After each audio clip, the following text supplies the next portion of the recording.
செயலாளர் வீரபாண்டியன் அண்ணா அறிவாலயத்திற்கு வந்திருக்கிறார். இது குறித்த கூடுதல் விவரங்களை நம்முடைய சிறப்பு செய்தியாளர் கோகுலிடம் கேட்கலாம். கோகுல், தொகுதி பங்கீடு இறுதியாகும் சூழல் இருக்கா?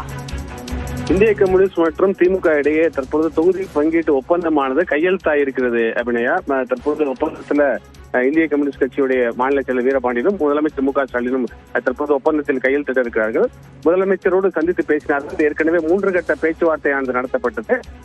இந்த பேச்சுவார்த்தையில குறிப்பாக கூடுதல் தொகுதிகள் ஒதுக்க வேண்டும் என்ற கோரிக்கையானது வைக்கப்பட்டது. ஆனால் கூட்டணியில புதிய கட்சிகள் இணைந்திருக்கக்கூடிய நிலையில இது போன்ற சூழல் இப்போது இல்லை என்றும் தொகுதிகளுடைய எண்ணிக்கையை விட்டுக் கொடுக்க வேண்டும் என்று தொடர்ந்து திமுக தொகுதி பங்கீட்டு குழுவினர் கேட்டுக்கொண்டிருக்கிறாங்க. தற்பொழுது ஒப்பந்தம் ஆனது கையெழுத்தாயிருக்கிறது. முதலமைச்சரோடு இந்திய கம்யூனிஸ்ட் கட்சி குழுவினர் சந்தித்து பேசினார்கள். இருவரும் ஒப்பந்தத்தில் கையெழுத்திருக்காங்க. ஏறக்குறைய 5 தொகுதிகள் ஒதுக்கப்படலாம் என்ற தகவல் வெளியா இருக்கிறது. இந்த ஏற்கனவே நிர்வாக குழு எல்லாம் இந்திய கம்யூனிஸ்ட் கட்சியில் நேற்றைய தினம் வரை நடைபெற்று அதுல விவாதிக்கப்பட்டதன் அடிப்படையில் தற்போது இருக்கக்கூடிய அரசியல் சூழலை கருத்தில் கொண்டு இந்த முடிவை எடுத்திருப்பதாக வீரபாண்டியன் காலையில நாம் பேசும்போது தெரிவித்திருந்தார். அந்த அடிப்படையில் இந்த ஒப்பந்தமானது கையெழுத்தா இருக்கிறது. அடுத்த கட்டமாக மார்க்சிஸ்ட் கம்யூனிஸ்ட் கட்சியோடு பேச்சுவார்த்தை நடைபெறக்கூடிய நிலையில மார்க்சிஸ்ட் கம்யூனிஸ்ட் கட்சியோடும் இன்றைய தினம் ஒப்பந்தம் கையெழுத்தாவதற்கு வாய்ப்பு இருக்கிறது. திமுக கூட்டணியை பொறுத்தளவு மதிமுக 2 தொகுதிகளை விட்டுக் கொடுத்திருக்காங்க. அதே போல இந்திய யூனியன் முஸ்லீம் லீக் 1 தொகுதியை விட்டுக் கொடுத்திருக்காங்க. கொங்கு நாடு மக்கள் தேசிய கட்சி 1 தொகுதியை விட்டுக் கொடுத்திருக்காங்க. தற்போது இந்திய கம்யூனிஸ்ட் கட்சியும் கடந்த முறை போட்டியிட்ட தொகுதியை விட எண்ணிக்கையை குறைத்துக் கொண்டு 1 தொகுதியை விட்டுக் கொடுத்திருப்பதாக தற்போதைய தகவலா இருக்கிறது. 2 கட்சியுடைய தலைவர்களும் அந்த ஒப்பந்தத்துல கையெழுத்திட இருக்காங்க. அப்படின்னா தற்போது ஒப்பந்தம் கையெழுத்தாகி கொண்டிருப்பதாகவே தற்போதைய தகவல் இருக்கு. கோகுல், இப்போ இந்திய கம்யூனிஸ்ட் கட்சிக்கு ஒதுக்கப்படும் தொகுதியின் அடிப்படையில் தான் மார்க்சிஸ்ட் கம்யூனிஸ்ட் கட்சிக்குமான தொகுதிகள் ஒதுக்கீடு என்பது இறுதியாவது வழக்கமாக இருந்து வருகிறது. ஆனால் சிபிஐ விட சிபிஎம் கூடுதல் அழுத்தத்தை திமுகவிற்கு அல்லது ரொம்ப உறுதியாக தங்களுடைய கோரிக்கைகளில் முன் வச்சுட்டு இருந்தாங்க. கூடுதல் தொகுதிகளில் போட்டியிடணும் என்பது இப்போ சிபிஐக்கு இறுதியாக இருக்கிறதுனால அது சிபிஎம்முக்கு எதிரொலிக்குமா? நிச்சயமாக.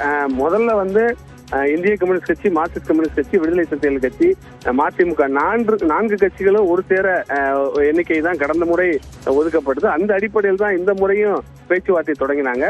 முதற்கட்டமாக மதிமுகவை அழைத்து திமுக தொகுதி பங்கீட்டு குழு பேச்சுவார்த்தை நடத்தி 2 தொகுதிகளை விட்டுக் கொடுக்க சொல்லி கையெழுத்து ஏற்கனவே ஒப்பந்தமானது கையெழுத்தா இருக்கிறது. அதே போல மார்க்சிஸ்ட் கம்யூனிஸ்ட் கட்சி, இந்திய கம்யூனிஸ்ட் கட்சியும் ஒரு சேர கருத்துக்களை முடிவு எடுப்பாங்க அப்படிங்கிற ஒரு தகவல் தான் இருந்துச்சு. மார்க்சிஸ்ட் கம்யூனிஸ்ட் கட்சி ஏற்கனவே இந்திய கம்யூனிஸ்ட் கட்சியுடைய தலைவர்களை நேரில் அந்த கட்சியுடைய அலுவலகத்துக்கே சந்தித்து 2 கட்சிகளும் ஆலோசனை நடத்தாங்க. இந்த முறை தொகுதிகளை குறைத்துக் கொள்ளக்கூடாது. ஏற்கனவே கடந்த முறையே 6 தொகுதி என்பது குறைவாக பெற்றுக் கொண்டோம். இந்த முறை அதற்கு மேலாக தொகுதிகளை தான் பெற வேண்டும் என்று மார்க்சிஸ்ட் கம்யூனிஸ்ட் கட்சியுடைய மாநில செயலாளர், இந்திய கம்யூனிஸ்ட் கட்சியுடைய மாநில செயலாளர் வீரபாண்டியனை சந்தித்து வலியுறுத்தியதாகலாம் தகவல்லாம் வெளியாகக்கூடிய நிலையில தற்பொழுது நேற்றைய தினம் நிர்வாக குழு இந்திய கம்யூனிஸ்ட் கட்சியில கூட்டப்பட்டது. 2 நாட்களாக இந்த தொகுதி பங்கீடு குறித்து விவாதிக்கப்பட்டது. வீரபாண்டியனும் காலையில பேசும்போது தற்போது இருக்கக்கூடிய அரசியல் சூழல் இருக்கக்கூடிய நிலையில என்ன முடிவு எடுக்க வேண்டும் என்று நேற்றைய நிர்வாக குழுவில் விவாதிக்கப்பட்டு ஒரு முடிவு எட்டப்பட்டிருப்பதாக நமக்கு தகவல் சொன்னார். அந்த முடிவின்படிதான் தற்போது ஒப்பந்தத்துல கையெழுத்திட்டு இருக்காங்க. அவரோடு முன்னாள் மாநில செயலர் முத்தரசனும் பழனிசாமியும், இந்த குழுவில் இடம்பெற்றக்கூடிய பழனிசாமியும் தற்போது அண்ணா அறிவாலயத்தில் முதலமைச்சரோடு இந்த ஒப்பந்தத்தில் கையெழுத்திடும் போது அருகில் இருக்காங்க. அடுத்த கட்டமாக மார்க்சிஸ்ட் கம்யூனிஸ்ட் கட்சி பேச்சுவார்த்தைக்கு திமுக மீண்டும் அழைக்க இருக்காங்க. குறிப்பாக தேமுதிக, மக்கள் நீதி மையம் உள்ளிட்ட கட்சிகள் கூட்டணிக்கு வந்திருக்காங்க. மேலும் சில கட்சிகள், எஸ்டிபிஐ உள்ளிட்ட கட்சிகள்லாம் தொடர்ந்து பேச்சுவார்த்தையில் இருக்கக்கூடிய நிலையில இது போன்ற சூழலில் தொகுதியோட எண்ணிக்கையை உயர்த்தி வழங்குவதற்கு வாய்ப்பில்லை. ஒரு தொகுதியை விட்டுக் கொடுக்க வேண்டும் என்ற கோரிக்கையை நேற்றைய தினம் கூட மார்க்சிஸ்ட் கம்யூனிஸ்ட் கட்சியிடம் திமுக தொகுதி பங்கீடு குழு முன்வைத்த நிலையில அதே நிலைதான் தற்போது வரை தொடர்வதாகவும் மார்க்சிஸ்ட் கம்யூனிஸ்ட் கட்சியும் இறங்கி ஒரு தொகுதியை விட்டுக் கொடுப்பதற்கு முன் வரலாம் என்ற ஒரு தகவல் தான் தற்போதைய தகவலா இருக்கிறது. இந்த 2 கம்யூனிஸ்ட் கட்சிகளை முடித்த பின்னர் விடுதலை சிறுத்தைகள் கட்சியோடு திமுக பேச்சுவார்த்தை நடத்தும். விடுதலை சிறுத்தைகள் கட்சிக்கு ஏறக்குறைய அதே தொகுதிகள் ஒதுக்குவதாக திமுக முன்வந்திருப்பதாக தற்போதைய தகவல். ஆனால் விடுதலை சிறுத்தைகள் கட்சிகள் 2 இலக்க தொகுதியிலிருந்து இறங்கி 8 தொகுதிகள் வரை எதிர்பார்ப்பதாக தற்போதைய தகவல். ஏறக்குறைய விடுதலை சிறுத்தைகள் கட்சியோடும் திமுக தொகுதி பங்கீட்டு குழு தற்போது இருக்க சூழல்படி அதே தொகுதியில் 6 எண்ணிக்கையில் போட்டியிடுவதற்கு ஒப்புக்கொள்ள வேண்டும் என்று தொடர்ந்து பேசி வருவதாக தற்போதைய தகவலா இருக்கிறது. 2 நாட்களுக்குள்ள எப்படியா இருந்தாலும் திமுக கூட்டணி கட்சிகளோடு தொகுதி பங்கீட்டை பேசி முடித்து அந்த ஒப்பந்தத்தை கையெழுத்திட்ட பின்னர் எந்தெந்த தொகுதிகள் என்ற பேச்சுவார்த்தை தொடங்க வேண்டும் என்ற ஒரு திட்டத்தோடு தொடர்ந்து பேச்சுவார்த்தை தீவிரப்படுத்தியிருக்காங்க. அப்படியா?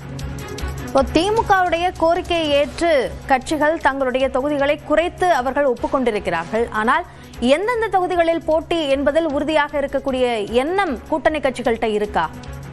நிச்சயமாக அது போன்ற ஒரு உத்தரவாதத்தை கேட்டு பேசியிருப்பதாக தற்போதைய தகவல். அதாவது குறைவான எண்ணிக்கையை கொடுத்தாலும் நீங்க எந்தெந்த தொகுதிகள் என்ற ஒரு விருப்பப்பட்டியலை கொடுக்குறீங்கல்ல, அந்த விருப்பப்பட்டியல் அடிப்படையிலையும் கூட்டணி கட்சிகளுக்கு வெற்றி வாய்ப்பு இருக்கக்கூடிய தொகுதிகளையும் திமுக இந்த முறை கூட்டணி கட்சிகளுக்கு ஒதுக்குவார்கள் என்ற ஒரு தகவலும் வெளியாகிறது. ஏனென்றால் கூட்டணி கட்சிகளையும் ஜெயிக்க வைத்து 200 இலக்கு என்ற இலக்கோடு தேர்தல் பணியை திமுக கூட்டணியினர் தீவிரப்படுத்தி வரக்கூடிய நிலையில கூட்டணி கட்சிகளுக்கும் வெற்றி வாய்ப்பு இருக்கக்கூடிய தொகுதிகளை விட்டுக் கொடுக்க வேண்டும் என்ற அடிப்படையில் பேச்சுவார்த்தை நடைபெறுவதாக தகவல். இதுவரை எந்தெந்த தொகுதிகள் என்ற அதிகாரப்பூர்வ பேச்சுவார்த்தை தொடங்கவில்லை.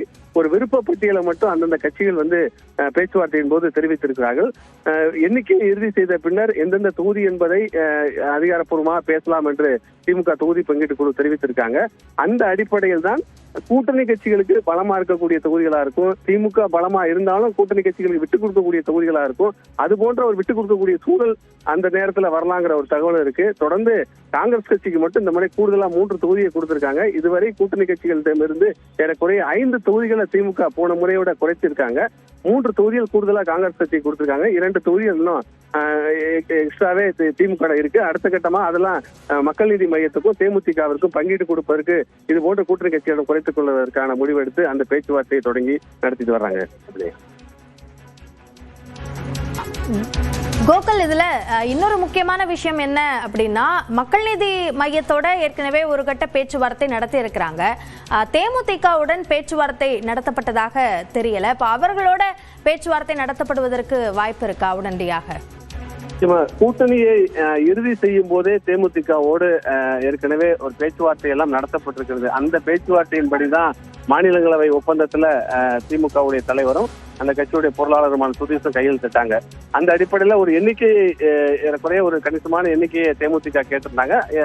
அதை ஒட்டிதான் அவர்களுக்கு வழங்கப்படும் என்ற ஒரு உறுதி தெரிவிக்கப்பட்டிருப்பதாகவும் தற்பொழுது நேரடி காட்சிகளை பார்க்கலாம். முதலமைச்சரும் வீரபாண்டியனும் ஒன்றாக வெளியே வரக்கூடிய காட்சிகளை பார்க்கலாம். இருவரும் கைகுலுக்கியவாறு அண்ணா அறிவாலயத்திலிருந்து வெளியே வர்றாங்க. அடுத்த கட்டமாக முதலமைச்சர் இங்கிருந்து நேர்காணல் நடைபெறக்கூடிய கலைஞர் அரங்கத்துக்கு செல்ல இருக்கிறார். இரு கட்சிகளுடைய ஒப்பந்தம் முடிந்த பின்னர் தற்பொழுது வீரபாண்டியனும் முதலமைச்சரும் கையெழுத்திட்டவாறு வெளியே வந்திருக்கார்கள். முதலமைச்சர் இங்கிருந்து நேர்காணல் நடைபெறக்கூடிய கலைஞர் அரங்கத்துக்கு புறப்பட்டார்.